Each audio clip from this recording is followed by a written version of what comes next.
And let's see. Oh, let's plug the microphone into the spigot here.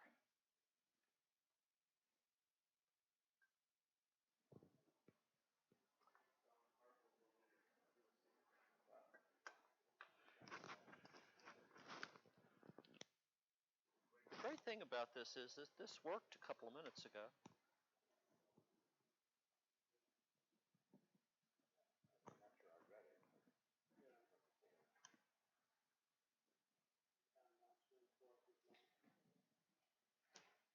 Test, test, test.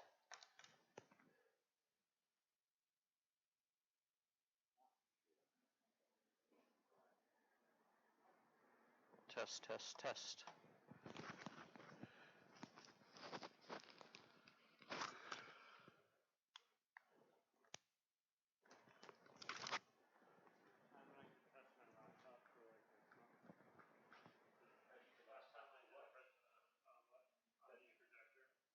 Now's a good time. Do you have it with you? I have it with me. Last time I presented, I didn't work and I had to use that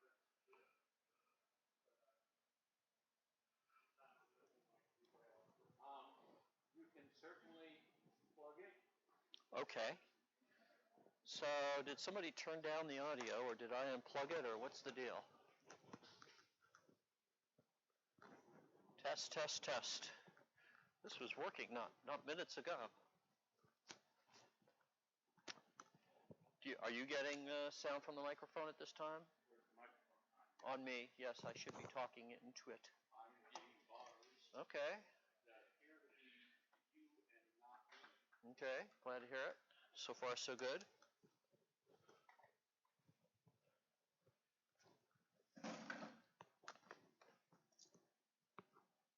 Test, test, test. Test, test, test.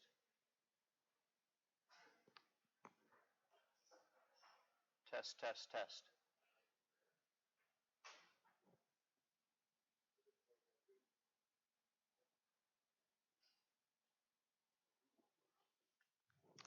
Well, it's getting to the wall.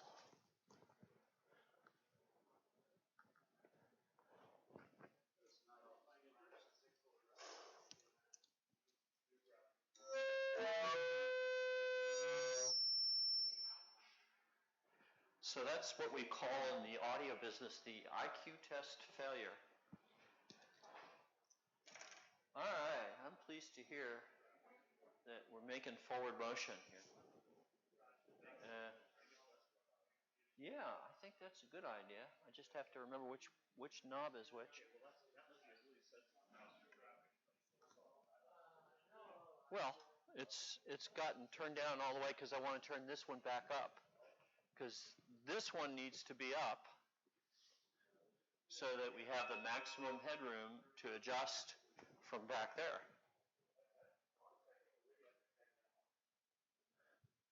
Okay, so George says this is too loud. This is good? Not too loud, okay. So, welcome to sound check. We're going to be futzing around with sound check for a few more minutes anyway. If you're interested in the live stream, there's not going to be any actual content for a little while. When I stand under a speaker, there's feedback? Yeah, as you're speaking, but it's only transient. Well, I'm sitting right under the darn speaker. I guess.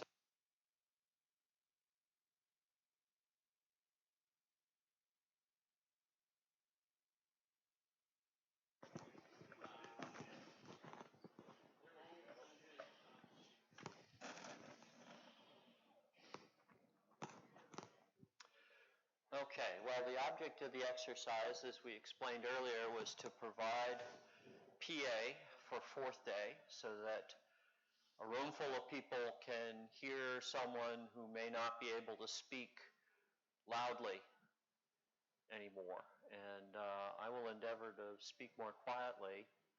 And if any of you are having trouble hearing me, maybe we can turn up the sound. and see if that accomplishes the goal. So you can hear the speakers more than you can hear my voice?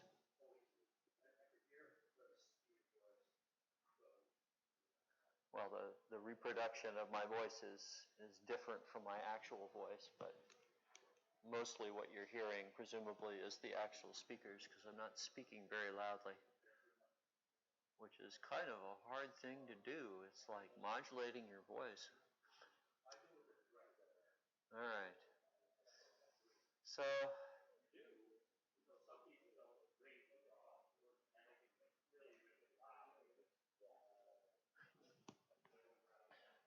some of you might have noticed on the interwebs, I posted an email saying that you should try this. You should, when you get the mailing list up, that's interesting.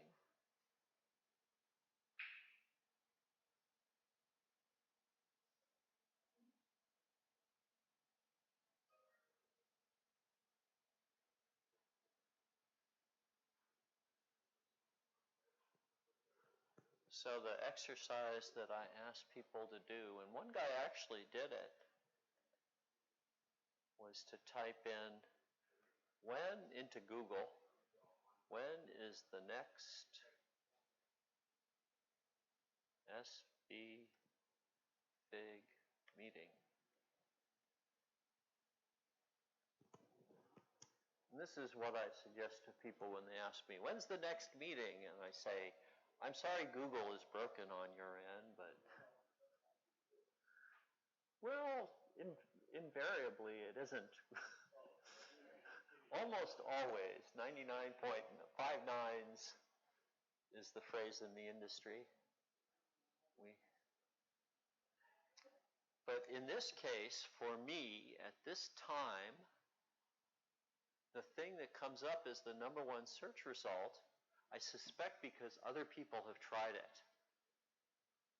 What comes up as the number one search result for when is the next SVFIG meeting is the agenda, which is like totally awesome, dude.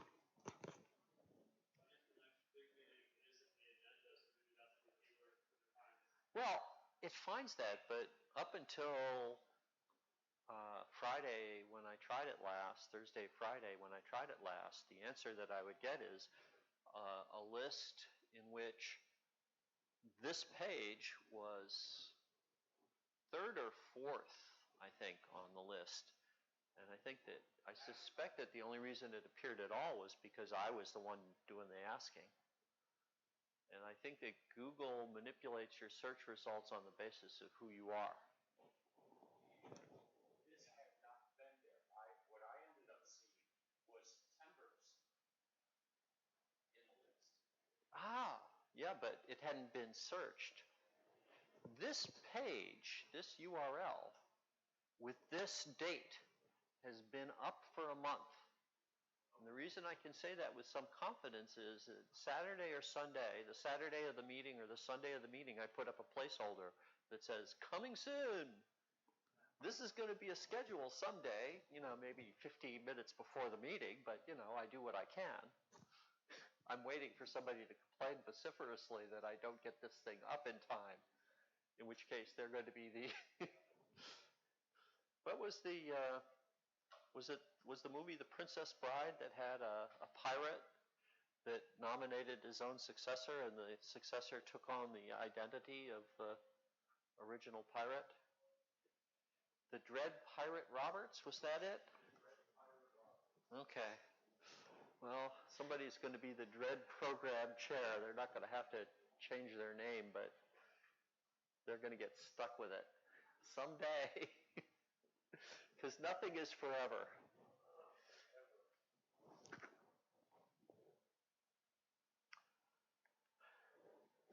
I don't know.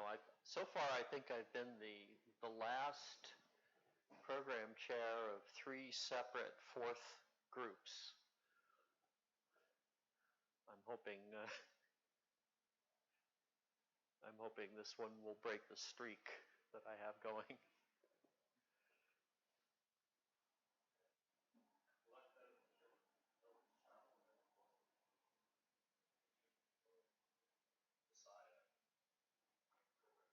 I think that we front-loaded our Messiah. Chuck Moore started it rather than finished it.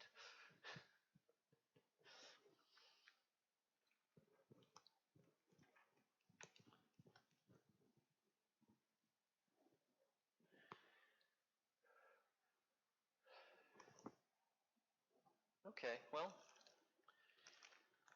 do we have anything to talk about with regard to the mailing list? Or have we pretty much done that on the... Adjective or the adjective consideration is absent. He's looking for parking. Yeah, it's not. Oh, yes, it's 10:45.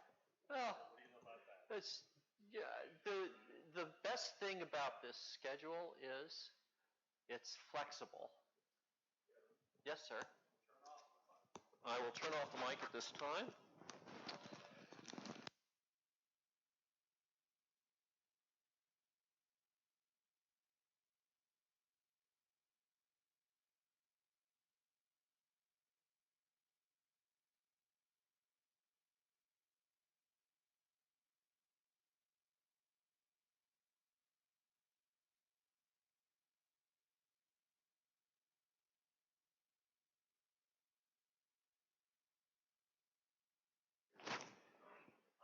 I'm not sure. I guess he's going to come to the next 3 meetings, but in 2017 he's done with SVFIG. I thank him for clearing the backlog that was jamming at the work.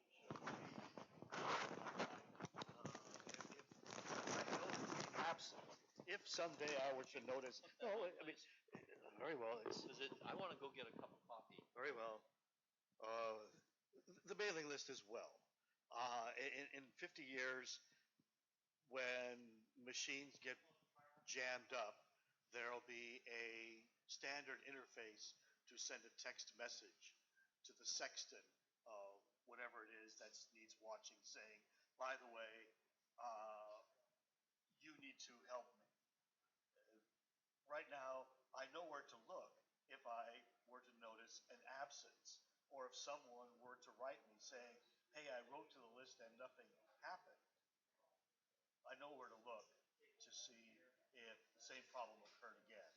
But it's unlikely because it's been years and years.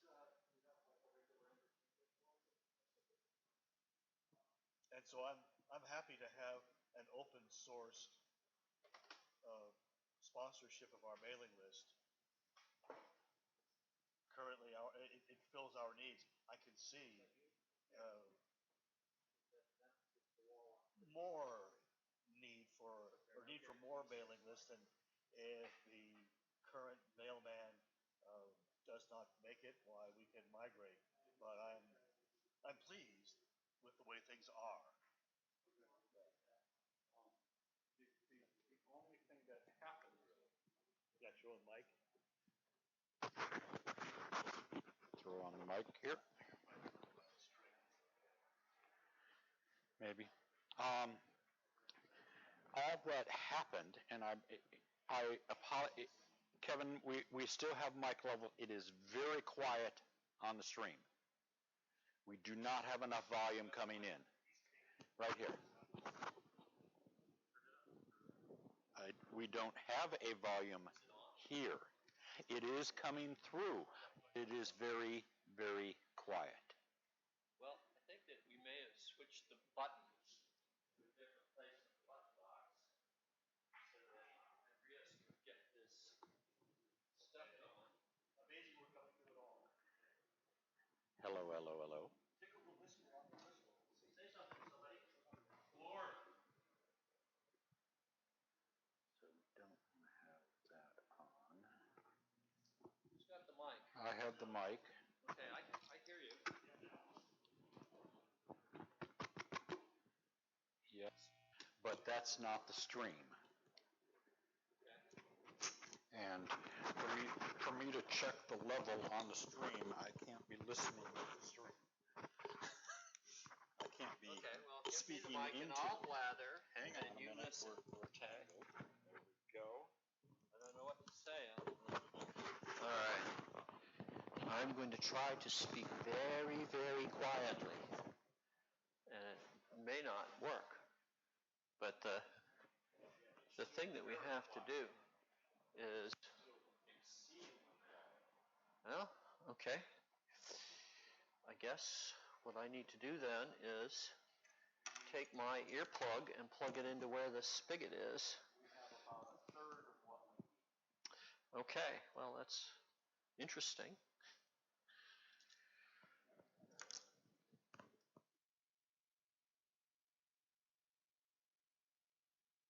Pumpkin level. 1, 2, 3, 4, 5, 6. And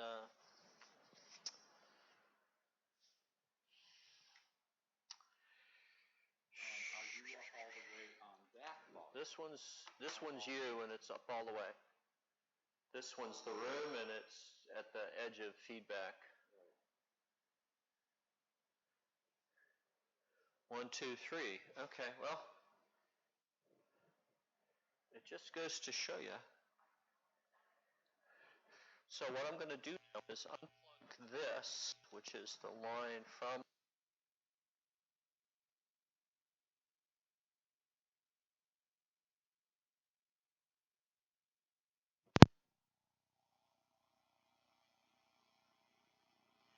goes back to the usual.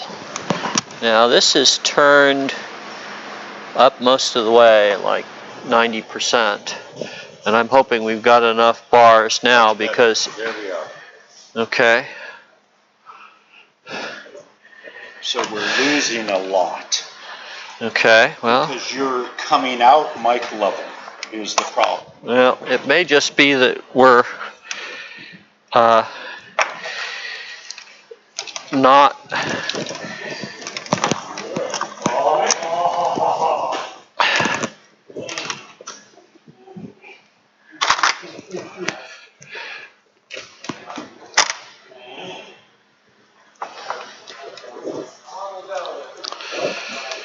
the better part of the year, I thought that the RIAA curve was the orientation of the needle so as to more accurately track the vibration in the record.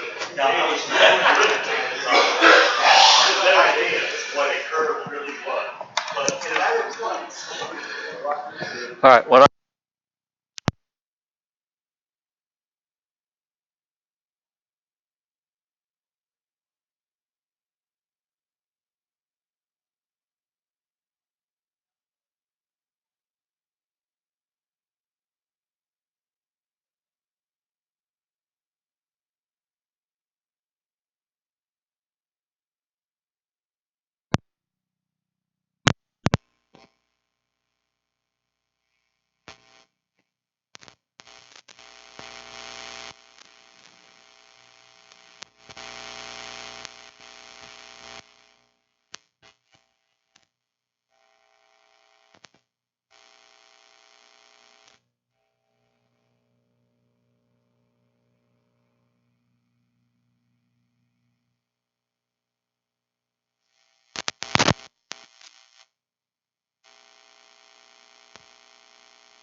should be the same number of bars you were seeing before. No audio at all. That's great. Testing 1, 2, 3. Alright, well, so that's all the bars you need. Andreas, does your computer work with the video? Okay.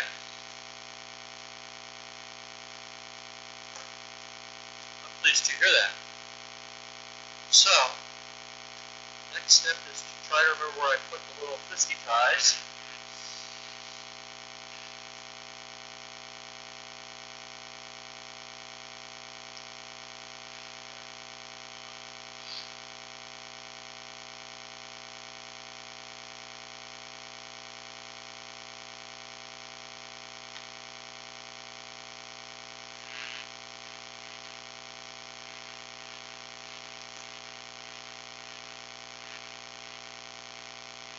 Okay, so the next topic, if we're going to have topics, is I still haven't gotten a cup of coffee. Is who's going to be regaling us on 4th day? And the first guy I'd like to thank for putting their hat into the ring is John Harbaugh, who's been exploring the universe of embedded systems, operating systems, and what's therefore.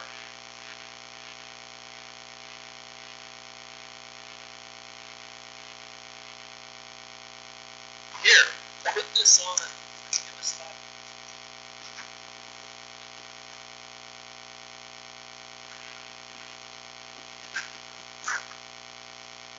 Just so you know, G4 is a bear. They've made a whole lot of advances in it with very little documentation. And that's new territory for me. So, jumping into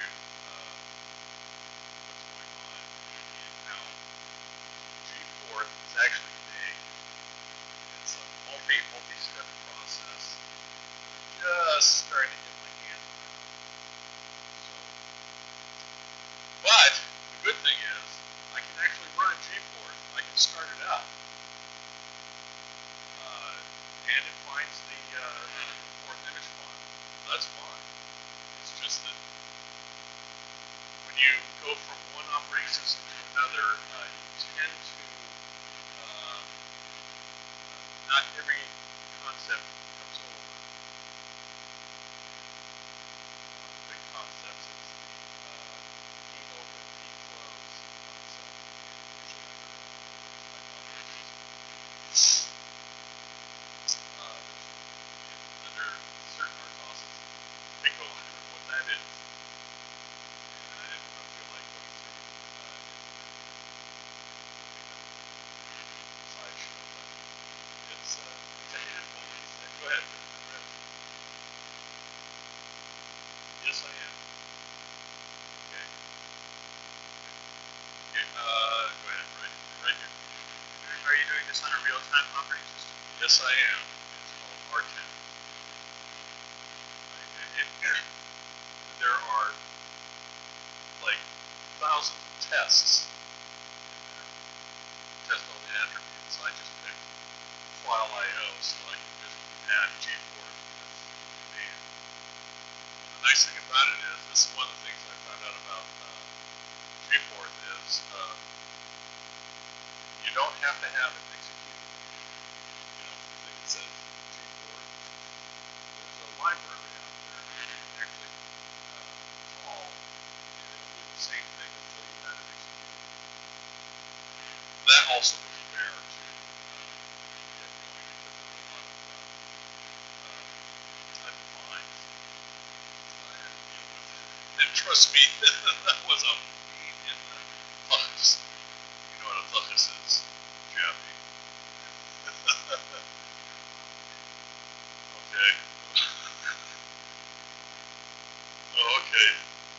Alright, well, like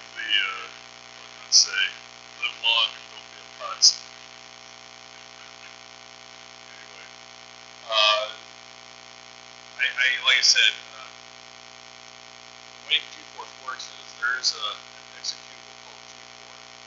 But what it does is it loads in something called G-Force.fi, which is the fourth image, which represents your initial dictionary.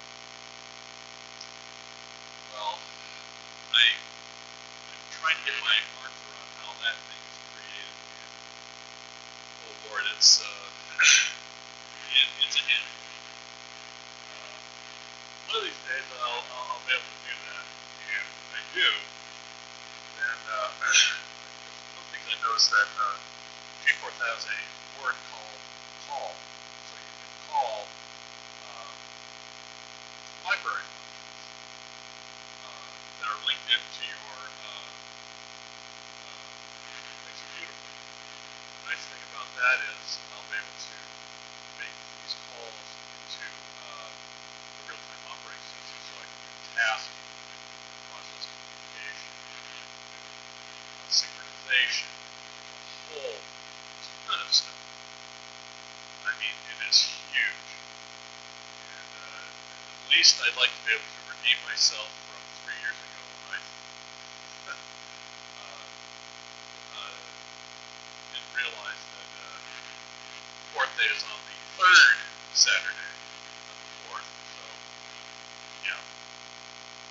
So if I can get at least to show the G-Force runs, then it's like, oh, cool. And the nice thing about that is I'm doing this virtually, which means you can also take this RTEMS executable,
and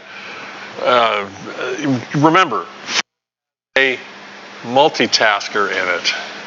It's a cooperative multitasker, so you have to do all your own task switching. I like the idea of not having to worry about that. So, like I said, I'm feeling a lot better, you know, and hopefully, like I said, I'll be able to maybe show something for fourth day. Yeah, you know, next month. Next month. Yeah. Next month. So, because the whole idea is you want to concentrate on the application that you have. And if you have more than one thread going on, you want to not have to worry about when to switch to another thread. That's what an RTOS is for. That's why they call it, you know, that's why it's an operating system. Now, to make it real time, that means if you have a fast enough processor, you'll be able to do things that appear to be executed by several processors, when in fact you only have one. Okay, so I can shut up and quit gabbing. Andreas, would you give us 2 minutes of what your fourth day talks about? I tell you, I'm getting too old. Make sure the mic is on. We don't want to... Yeah.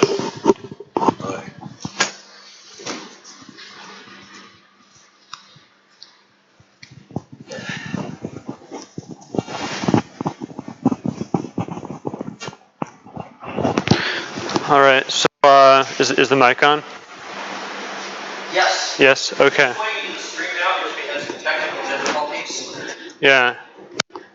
So I will be presenting my fourth for the Cypress PSOC5 LP, which is a ARM microcontroller which has a UDB array on it, which is like a CPLD. UDB means Universal Digital Block. And it has a UAB array, which is Universal Analog Block Array. So you can have reconfigurable analog and digital logic on there. And I'm writing a fourth that has, initially it had a hardware description language on it. Like, it's kind of like the Testra project. They had this, like, they used fourth as the hardware description language. And my fourth will also had a hardware description language, but it didn't have like explicit variables. It used implicit parameter passing for the hardware description language as well. So the benefit of that is not just that it's concise and like all other fourth or most other fourth, but also that it's anonymous, that the logic is not constrained to pins until you run like XOR to compile the gate once you have the pins at runtime. And this means that you can simplify it. You can keep everything, the Boolean algebra expanded until you can simplify it and synthesize it once you have the pins that you're going to feed into that gate. And so yeah, that's how I was doing it. And then I came across this post on Reddit where somebody was asking about how you'd have a concurrent or parallel fourth. And somebody said you could just break it down into whatever the plus sign binds to two arguments, and then that would be a parallel route. That would be one path, and then you have another, like a minus. Then you subtract two numbers. You add two numbers, then you subtract two numbers, and then you divide the two, for instance. And those would be two parallel paths that would feed into the division. So that's how those would happen in parallel. And Verilog and so on are parallel languages, really. So I thought, well, we could just have fourth that runs in parallel but looks otherwise the same as regular fourth, and you can write it the same way you write regular fourth, except you can have pins as your inputs, which is sort of like that would be parallel. But if you have values in SRAM or something, then those would be values that are constants. So it would work closer to regular fourth. So yeah, basically I would have a compile to RAM, compile to flash, and a compile to UDB array or digital logic. So that would be extra fast, but there'd be less of it less space available for that in that area. So are we out of time? No, wrap it up. Wrap it up? Oh, okay. So yeah, it's basically a parallel fourth that compiles, and I've been reverse engineering because the routing fabric is undocumented, but that's mostly done. Well, I've been cross-referencing the patent with with whatever I can find on the web. So yeah, not strictly speaking reverse engineering, but because that's not legit, but yeah. But that's going pretty well, so thank you. Look forward to that. Thank you. All right, thanks. Brad is the next guy that has volunteered and he's got this expression like, I have no idea what the hell I'm going to talk about. So You'll probably either have something with 4th or possibly with a 4th for WebAssembly, depending All on right. time. So my next victim, who's been very kind to me in terms of providing content for these exciting meetings, is Dr. Cheng. You want to?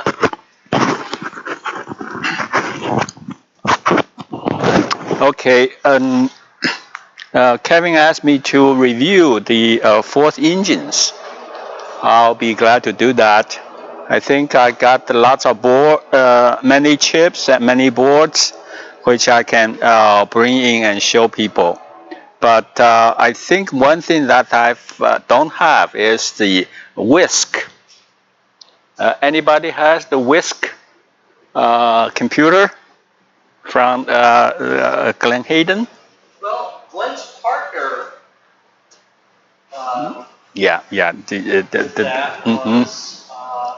What was his name? Koopman. Phil Koopman. Yeah. Did his PhD. Essentially didn't call it that. Did his PhD for it. Yeah. So maybe Yes. it's still around, still available. Well, I think it would be nice if somebody has a board. I think it's a two board set. Yeah. But I would. In your XT. Right. I think if anybody has that, I'll bring it in. Otherwise, I think I have the NC 4000 Well, words are good too. You don't necessarily have to do more than flip up a picture of one if you can get one, or just say, okay, there was this whisk thing. But anyway, other folks that might do this, Randy Liebernight says he's got a friend that might be interested in talking, and I said, oh sure, give me a name, tell me what the scoop is. As I go up my list of emails here, I have Charlie Shattuck, who will be catering the afternoon's talks about green arrays and their products and successes and applications. So let's see, Sam Falvo. Boy, deja vu all over again.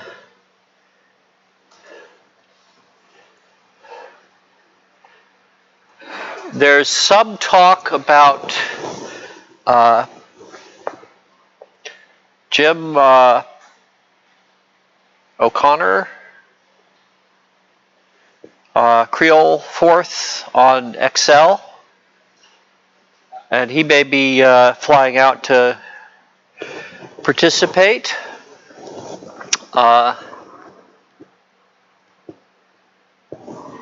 Let's see.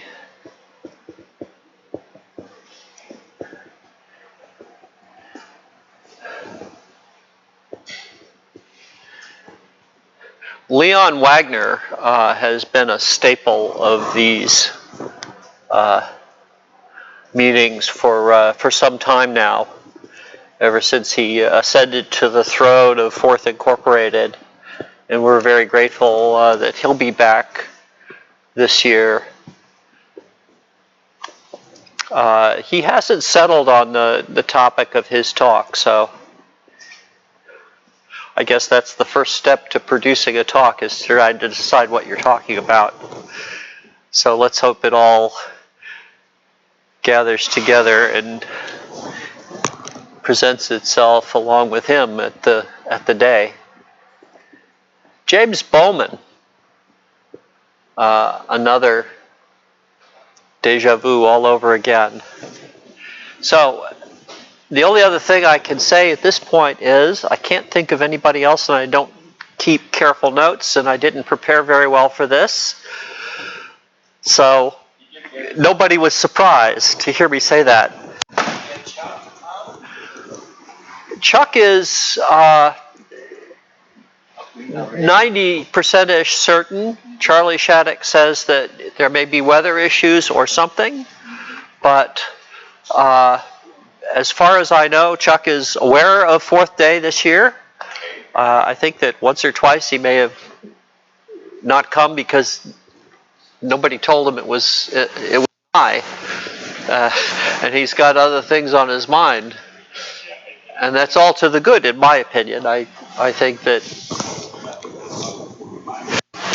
he has been reminded, he is aware of it. Charlie said yes, he will likely be here, barring unforeseen weather. I suggested, a motel for the day before and maybe the day after, just to give him a little travel leeway, but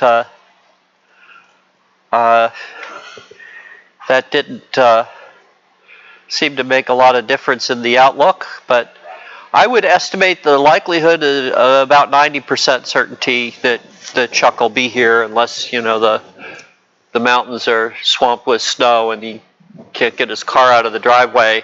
There was a fire near him. No, let's not speculate, because it's speculation in the absence of more facts than I've already given you. Yes, there was a fire. I'm not sure exactly where Chuck lives, but it's like in the south of Reno, south of Lake Tahoe, in Nevada. Okay. Anyway, so that's it for fourth day. Since it is homecoming and it's 17 after, I think it may be time to think about heading to lunch so that we can, if not beat the rush, at least greet it there, as it appears. So I'm going to turn off the mic.